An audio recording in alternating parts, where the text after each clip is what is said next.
Coach, obviously last year Murray Bowles had a pretty big game along with BJ Mag. Just talk about the job that Michael and Keyshawn did on him in the post and really did a good job of just denying him touches altogether.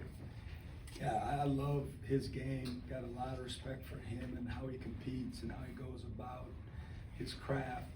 Just from scouting and playing against him last year, and like you mentioned, he had some big games versus us. So that was a big part of the game plan is to really defend him inside out and just try to be as physical as we could, with them, and just they do such a good job of getting the ball to him in his spots, different spots on the court, all over, mid post, elbow area, and it's hard, but like we just committed to every chance that we had in this particular game to run another defender at him, and just someone might score, but it wasn't going to be him, and that was kind of the philosophy. And our kids, like you mentioned, did a really good job.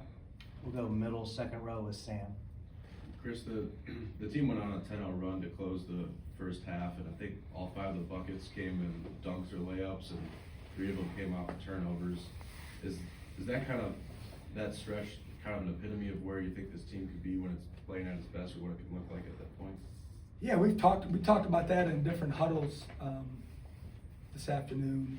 We had the lull to start the second half, and then we kind of picked it back up, and it was because of our defense. And like you mentioned, the same thing to close the first half. When we're at our best, we're very active on the ball. We're handsy and got frenetic activity off the ball, and they're all wired and bought in. And when we are lethargic and not in stances, which obviously we've done a ton this particular season, we're just getting exposed. And so hopefully this will make them feel good about what we've been trying to preach to them, and get them to buy in even more this particular group, so we can play that style of basketball. Obviously our offense is better, but that doesn't mean that we can't create off our defense and take some pressure off the half-court offense as well.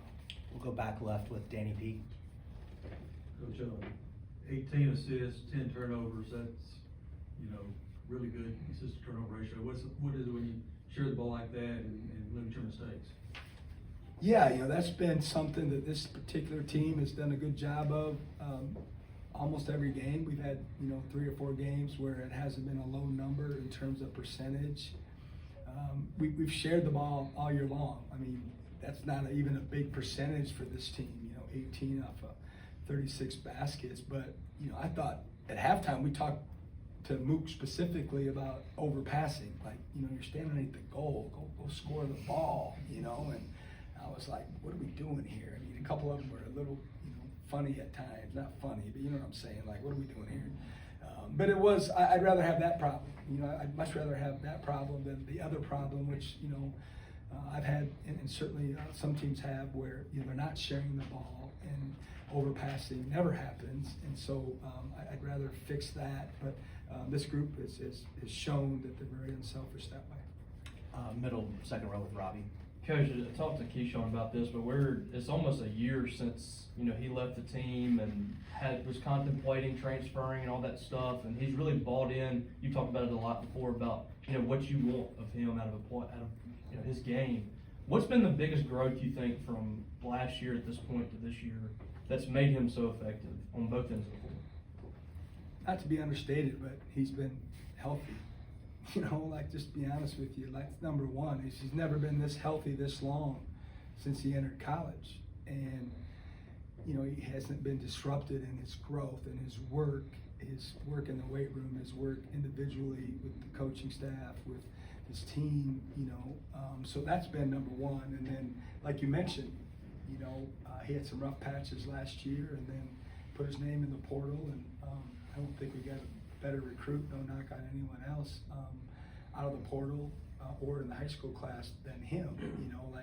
That was, it was stressful times for those days that he was in the portal. There was a lot of back and forth amongst the staff, as you can imagine, trying to see where we're at and how we could get him to stay with the Bulldogs. And I understood why. I mean, I did, and he believed in it all in the end, and loved his time here and loved his teammates, and fortunately won continue here and get it done here. But other than the injury deal, like I said before, he's been as consistent as anyone we've had since the day we reported in June.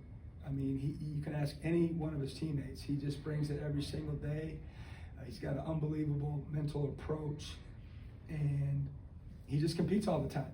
He just competes all the time, and it's really fun. I mean, it's like that's what every coach wants, right? You know, practice can get boring, they can get old. I get all that, but he's not shown any slowing down at all. We'll go next to Robbie with Brian, and then we'll come up to the front row.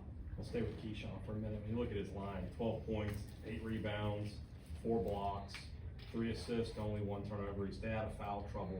He's had better games in terms of scoring, but is this the most complete game you've seen him play?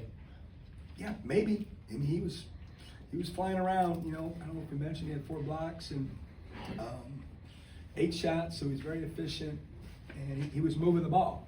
You know, he was moving the ball. He was running offense. Ran some offense through him.